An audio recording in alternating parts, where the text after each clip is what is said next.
invite you to see how pottery is built in the Tollycraft Boats. Next on this channel, see Totem Pole Marinas for a complete line of Tollycraft Boats. 2 locations on the Willamette, 4444 Southwest Macadam, on the Columbia, just off Union Avenue. The time is 7 o'clock.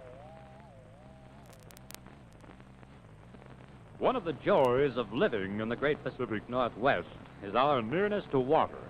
We have so much of it, in fact, that a traditional joke has developed about the natives having grown webbed feet. But more and more, the water we're so lucky to possess has become a source of great pleasure, not only for swimming and fishing, but for water skiing, skin diving, and for leisurely travel in boats like the ones you see here. In fact, boating has become such a popular sport and hobby that the factory we're visiting tonight has increased its business over 300% in the past 5 years. In the next half hour, you're going to see how these boats are built and outfitted. You're going to have an opportunity to learn how one man has turned a hobby into a most profitable enterprise by adhering strictly to the age-old traditions of shipwrights and master boat builders. I'm Bill Nielsen, and this is Success Story.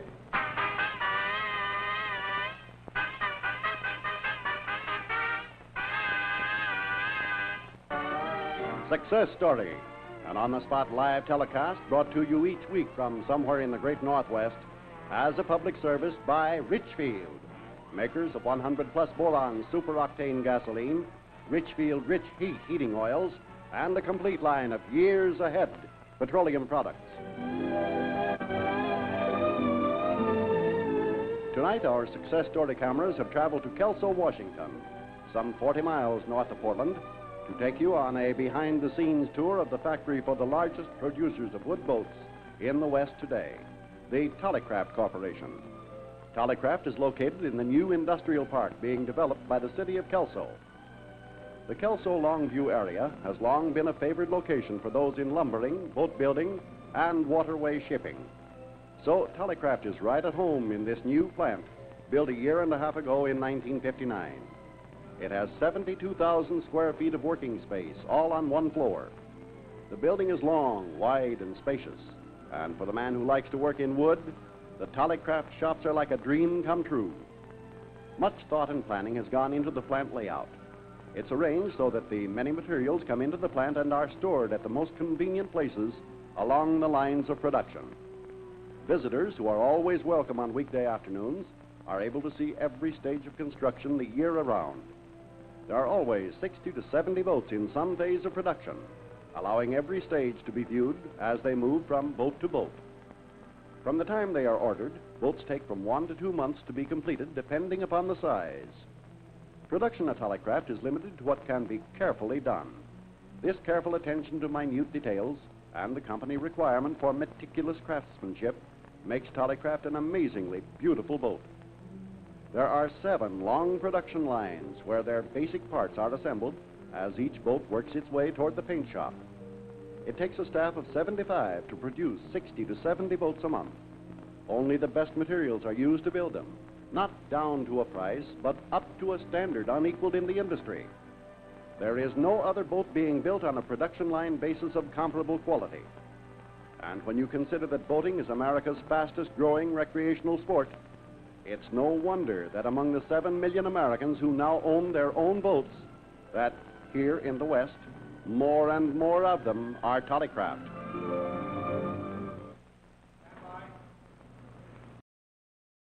Let me introduce now Mr. Tollefson, who is the president, founder, and general manager of Tollycraft Boats. Tolly, when did you build your first boat?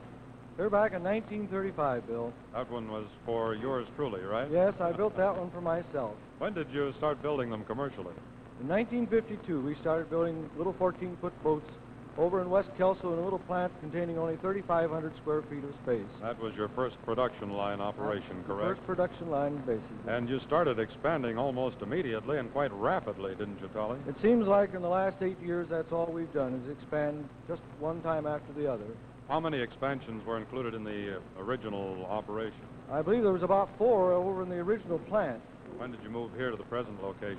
In 1959, in October, and we started production here in this building at that time. How many square feet of plant area did you have here at that time? We have 72,000 square feet in this plant. Is there any anticipated expansion in the near future?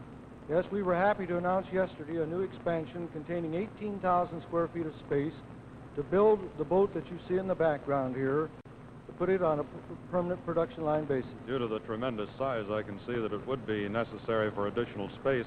I understand that there are a few of these big 42-footers already sold, correct? Yes, we're happy to say that we have 6 of them sold at the present time. Well, Tolly, judging from what we've seen here the past couple of days, it's easy to understand the tremendous popularity of Tollycraft Boats. Thanks so much. It's been nice talking to you. Thank you, Bill.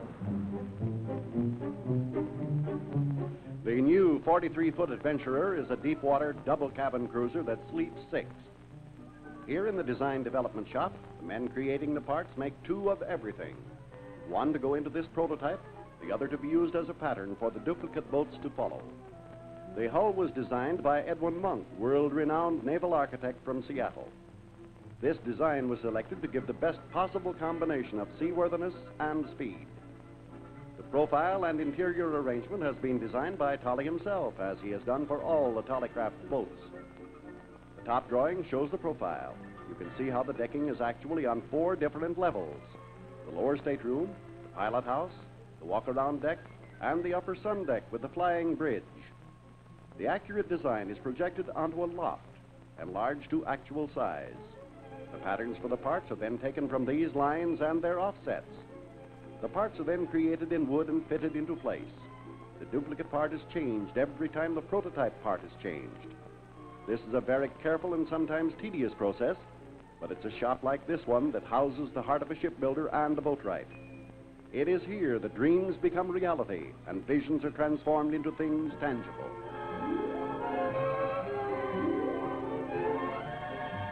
Tollycraft boats are made of wood and then covered with fiberglass. From Tolly's point of view, this achieves the best from both. Certainly, wood is the tradition of our waterways. Wood somehow gives the feeling of belonging with the wind and the waves. And wood's toughness and resiliency and inherent buoyancy make it the natural material for boat building. Tollycraft uses African and Philippine mahogany, marine fir plywood, some of it covered with plastic, seasoned white oak, and some Alaska cedar and Burmese teak wood. Here we see pieces of mahogany being shaped to pattern after having been rough cut on a bandit saw. Whether the craftsman pushes or pulls the part past the shaper depends upon the way of the grain. All the parts are pre-assembled as far as is possible before they're taken into the assembly shop. Here you see parts of mahogany being pre-assembled and then sanded. All joiner work is secured with weldwood glue. Even in the smallest boat made here, there are more than 60 such pre-finished pieces to go into each boat. The planking for both the skin of the hull and the floorboards of the decking is made seamless and continuous by a special scarfing process. The end of this marine plywood is cut at an angle in preparation for a scarf joint. The beveled end is then glued to another such plank and sent into a heat cure press to be heated under high pressure for 2.5 minutes at 225 degrees. The scarf joint comes out even stronger than the rest of this exceptionally strong 5-ply. During impact testing, all other wood will fail long before the scarf joint.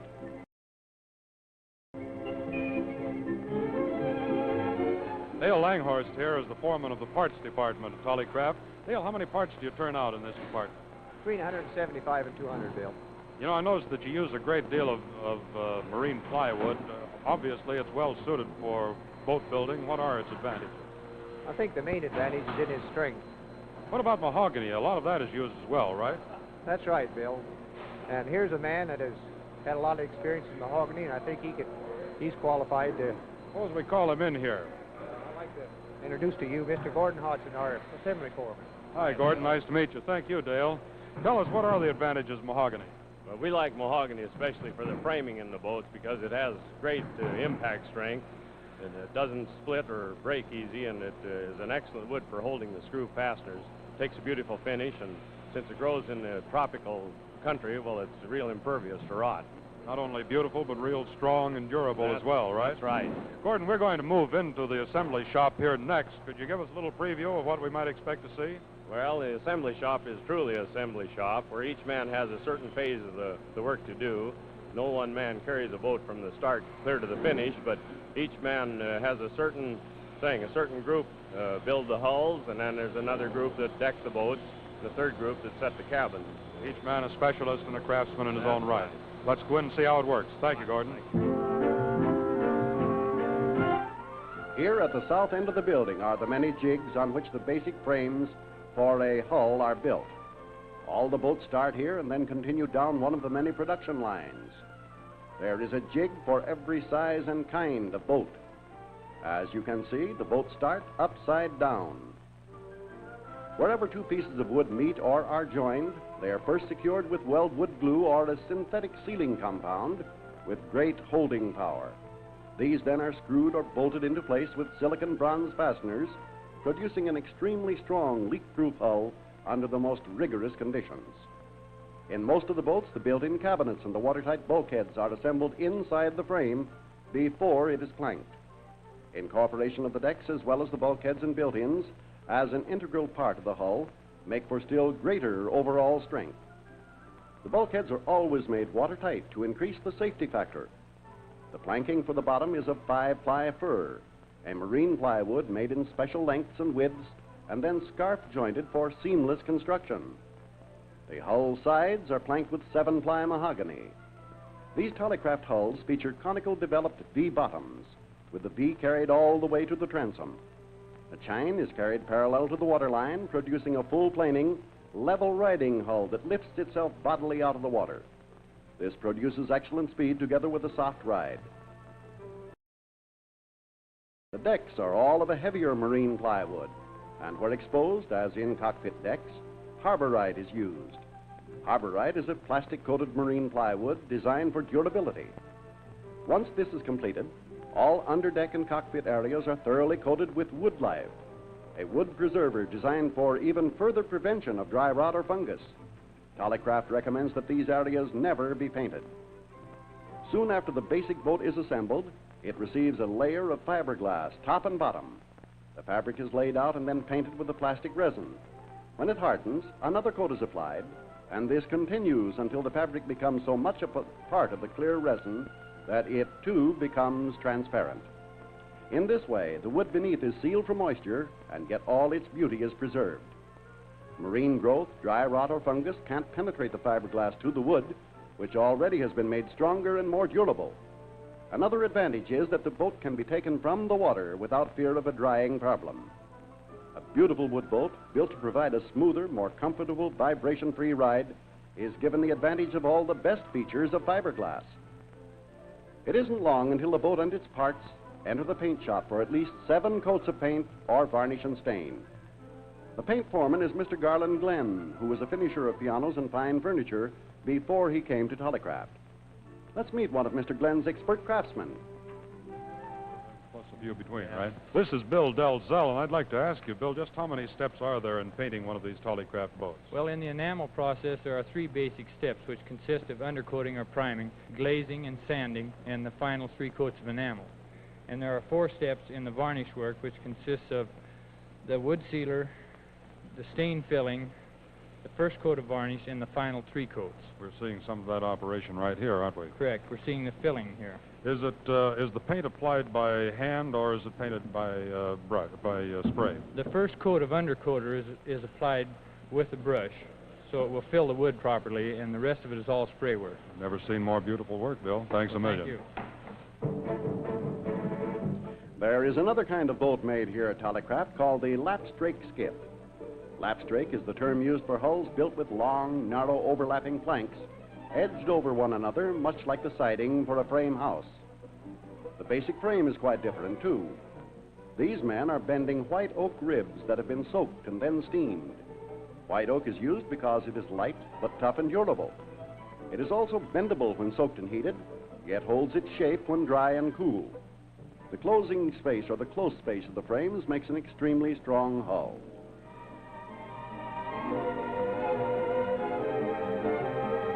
The planking is 7-ply African mahogany. The overlaps are sealed with a synthetic rubber compound called chem-seal, and then bolted together with bronze bolts.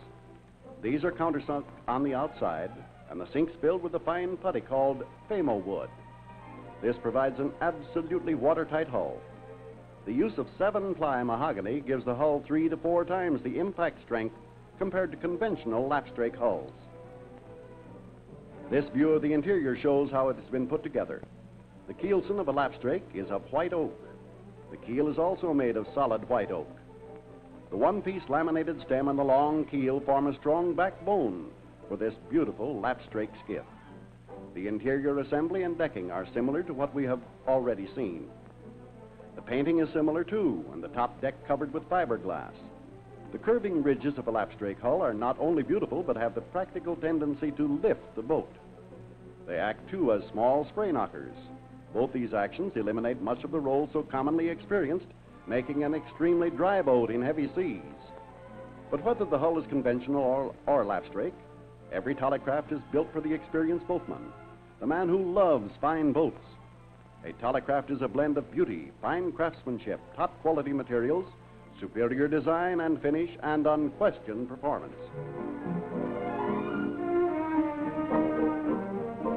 You are viewing Success Story, a series of on-the-spot telecasts originating each week somewhere in the great Northwest and brought to you live and direct as a public service by Richfield.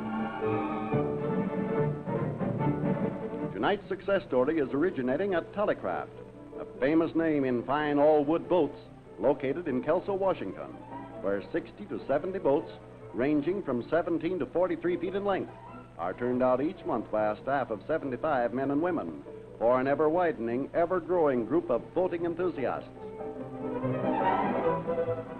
Bruce Hallberg here is Tollycraft's production superintendent, a man who takes care of virtually everything. Bruce, what are your major responsibilities? Well, Bill, 3 of my more important responsibilities are, first of all, quality control. And Very important here very at important Tollycraft. here at Tollycraft is right. Secondly, one of my important responsibilities is to make sure that both purchased parts and manufactured parts arrive at the production lines at the right time.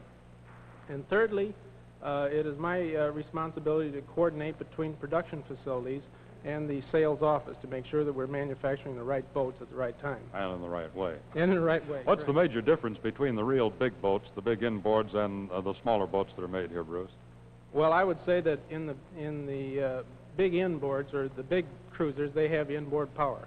And some of them are single screw and some twin screw. Requires an entire installation crew in that field, That's doesn't right. it? We have a special crew that does nothing but install the larger inboard engines. Will you explain to us how the tops are manufactured here? Yes, Bill. These tops are manufactured right here in these molds here, and we start out by spraying in the coloring agent. And that's followed by laminating in polyester resin and fiberglass cloth. And this is allowed to cure, and then we pop it out with compressed air. Bruce, suppose we move out now and see just how the boats are furnished. Well, thanks a million. You bet. The flying bridge is a feature that is popular with most American boat lovers. A helmsman's seat and one for a companion can be had at slight additional cost. The flying bridge gives a pilot a superb view around his boat and the feeling of almost flying, even at a slow cruising speed. A convertible top is a handy addition and is available with side curtains and a backdrop in case of inclement weather. The framing for the wind protector on the flying bridge is of mahogany. Glass is used in all Tollycraft boats because the plastic kind are too easily scratched. Either electric or hand windshield wipers are available for further convenience. Even though the hull of a boat is its most important feature, and the deck and cabin arrangements important for balance, and the finished combination of paint, varnish, and fiberglass helps to preserve its beauty, the outfitting and rigging are just as important for the safety, comfort, and convenience of a cruising group of boat lovers. Here in this storeroom, we can see only a very small part of the equipment that is provided as standard on all Tollycraft boats. Eugene Cobble, purchasing agent, helps to maintain a stock of supplies for all departments worth over $500,000. Standard on every boat are these items: aluminited molding for gunnel guards, 2 bow chocks, 3 cleats, and 1 bow eye for trailering and hold down. Some of the outboards come equipped with 2 ski tow rings and lifting rings. All boats over 16 feet come equipped with running lights. The outboards have inland water lights, and all inboards are rigged accordingly to international water rules. The larger boats have cabin interior lights, running lights, and outlets wired for a 110-volt dockside hookup. The boats can be as elaborately rigged as the customer's pocketbook will allow. They can be equipped with chrome-plated brass pipe pulpits, the decking can be of Burmese teak, and the sun deck protected by chrome-plated stanchions with mahogany handrails and canvas or nylon dodgers. All the outboards come equipped with bolted swivel blocks for forward steering. The plastic-covered cable is wire-lawn mounted with tension springs. The transom and motor well is supported with special knees made of assault-resistant aluminum. The wells are made watertight with scuppers to drain overboard any water, oil, or excess fuel.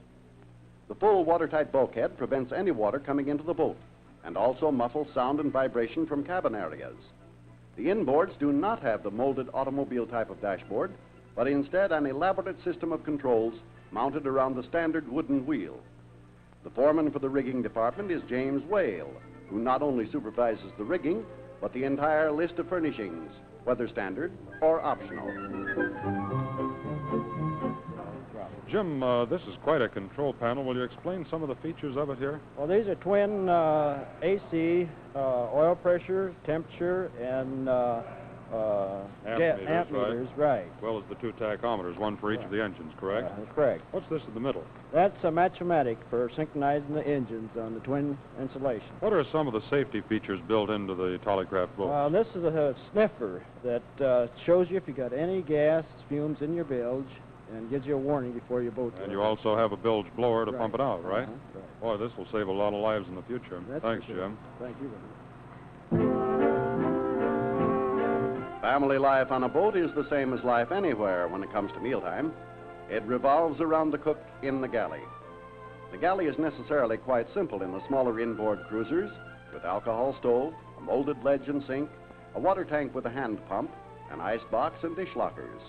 But on the larger cruisers with more room available, they are beautifully equipped. Spill-proof drawers, glass racks, stainless steel icebox, Formica ledge, stainless steel sinks, a 3-burner gas stove and oven, as well as all the rest. The 36-foot Mariner features carpeted floors, ventilators, and stainless steel screens on windows and doors. The list of accessories and conveniences that are built right in it is almost overwhelming. And the new 43-foot Adventurer we saw in the design shop earlier will be equipped even more luxuriously. In every boat, the upholstery is of plastic vinyl over foam rubber. The cushions double as mattresses and are cut to fit neatly into a specified place. The coverings are expertly tailored and color matched to be as attractive as they are practical. Boat covers are available too, made specifically for each size and model of boat. These are a necessity if the beauty of a boat is to be preserved. The motors for the inboards are Gray Marine V8s or Dearborn V8 Interceptors. Rubber mufflers are available for all inboards. Diesels are installed at customer request, but Tolly himself prefers gas-powered engines. An owner can order such things as a radio telephone, direction finder, depth sounder, tachometer, electric horn, lighted compass, bilge blower, gasoline sniffer alarm, or a water in the bilge alarm. These and many other items are designed to make a boat safer, more convenient, and certainly more comfortable. Just the idea of a boat is a romantic conception to most people, and the boats here at Tollycraft are no exception. Even the names for their 14 models conjure up images of fun and adventure. Ski Fisher, Fishabout, Roustabout, and the Traveler, the Vacationer, the Voyager, the Explorer, the Mariner, and the new 43-foot Adventurer.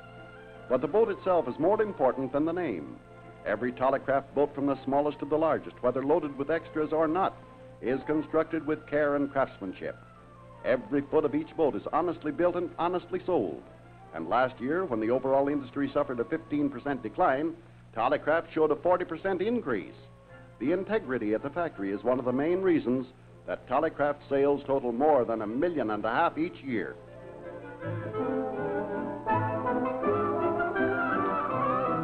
Here in the beautiful Tollycraft roustabout, I'd like to introduce Alvin Tollefson, who is the director of sales for Tollycraft, incidentally. Alvin, if my memory serves me correctly, Tollycraft boats are sold only in the West. Am I right? That's correct, Bill. About half of our production goes to California, with the Northwest states, British Columbia, and Alaska taking the balance. And, of course, in the entire 11 western states as well, correct? Oh, yes.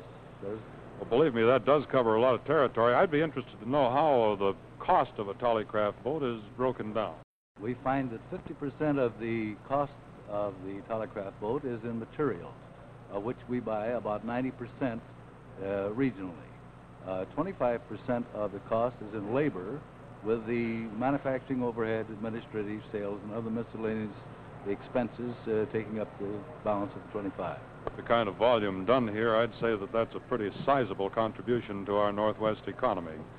Tell me, it's quite amazing to me the phenomenal success of Tollycraft, especially in view of the fact that Tollycraft boats really are not cheap, are they? No, Bill, they're not cheap, and we don't want to make them cheap. We want to make them as good a boat as we possibly can. We find that by so doing, people will really appreciate the product that we've built. Al, I understand that you invite comparison among potential Tollycraft buyers. We do, Bill. We ask them to come in and compare. Certainly I've compared, and I'm convinced Tollycraft's the best. Thank you, Al. Thanks a million. Thank you. Once the finished boat is rigged and outfitted, it is carefully checked out in every detail. If the boat has already been sold by a Tollycraft dealer, as most of them are, even before they're built, it is checked against the customer's specification sheet. Every moving part is tried, including the motor, and then prepared for shipping on its individually made cradle. Surprisingly, almost every boat is shipped over the highways by a convoy company. And with every boat that leaves the factory, the hopes of the personnel go with it, that the boat will be used safely and carefully as it was built. Most of the men here are boaters too, and they know the dangers as well as the pleasures of the sport. The modern demand for speed can be a dangerous thing, even for the experienced boat handler, and can take all the pleasure out of cruising. Boating traditionally is a leisure time hobby, intended for relaxation, fun, and the good times the water sports can bring. But the rules for safety must be observed. As more and more people take to the water, Tollycraft hopes that every boat owner will learn the rules of the waterways and treat other boat enthusiasts with the traditional marine courtesy. This common courtesy demands that those who use the waterways give a helping hand to those in trouble, and also to help keep our streams, lakes, and harbors clean and healthful. If the rules are followed by all, cruising will continue to be the satisfying and pleasurable hobby that it has been in the past.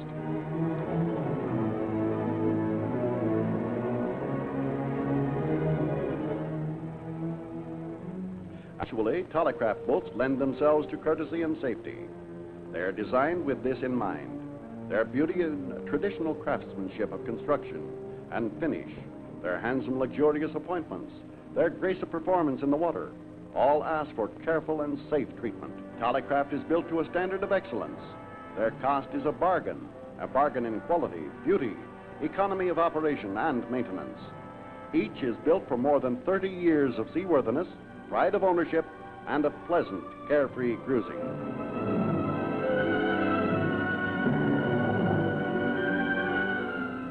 Again, may I present Mr. R.M. Tollefson, founder, president, and general manager of Tollycraft. And Tolly, I'm sure I speak for all of us on Success Story when I say I'm impressed. I certainly am impressed by the tremendous quality and beauty that's built into every single one of these Tollycraft boats. Thanks a million for having us in.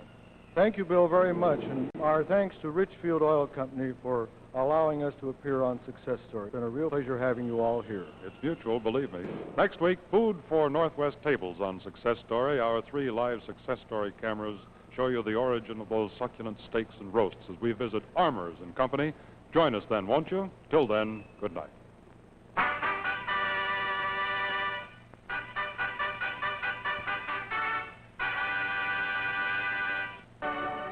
Success Story, an on-the-spot report, is brought to you by Richfield, makers of 100-plus boron superoctane gasoline, Richfield Rich Heat heating oils, and a complete line of years ahead petroleum products.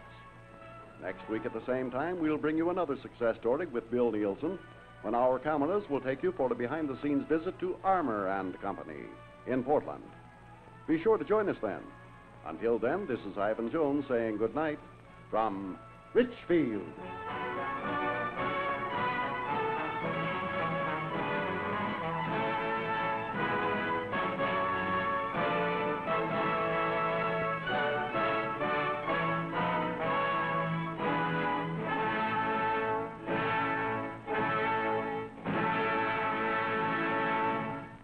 Wagon Train is next on Pioneer Television.